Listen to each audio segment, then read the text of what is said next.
Campus snowflakes, they're at it again, taking aim at conservative speeches. A group at Mount Holyoke College creating a, quote, alternative space to protect students from a speech by a Second Amendment activist. This just one day after another college canceled the very same speaker. So why are all these colleges, why are they so afraid of conservative speakers? You know, because they're scary. Joining us now is the gun rights activist who was giving that speech, NRA commentator Antonia Okafor. Thank you so much for being with us, Antonia.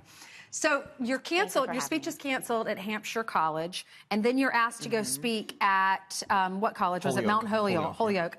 And what did they do? They created like an alternate space for people who were offended by you or scared of what you were going to say? Yes, well, thank you for having me.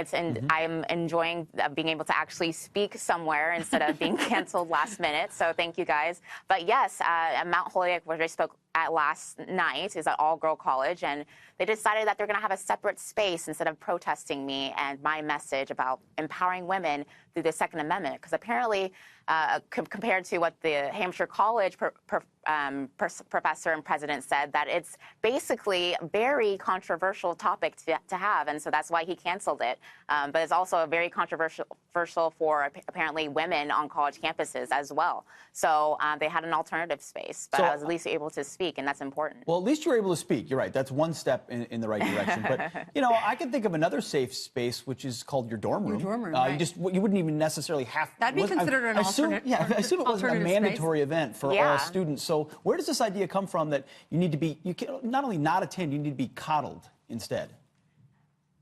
Yeah, well, you know, with my safe space, though, is the United States of America. I believe my free speech zone is the United States of America, and my right to carry zone is the United States of America. And, you know, with this tour that I'm doing, I intend to fight and protect our First and Second Amendment rights, and so that every single college campus can make sure that they know that that is something that is enforced through the Constitution. And I think our students these days, they don't know that. I can't tell you how many times when I would speak that these students would come up to me, whether they're liberal or conservative, that these professors are really keeping them in the dark when it comes to our rights as American citizens, our natural rights as American citizens. Right. And I think it's important that people like me, whether we are canceled last minute or not, continue to fight that good fight, because they're not hearing it. They're not hearing it from these role models they call celebrities and people in the Hollywood industry. And they're not hearing it, unfortunately, at home as well, or from their professors. So it's important that people continue to fight and stand up and talk about what's important to being an American.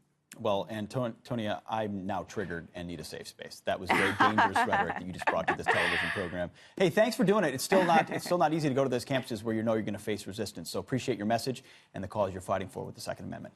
Thanks, Antonia. Great to see you this morning. Thank you so much.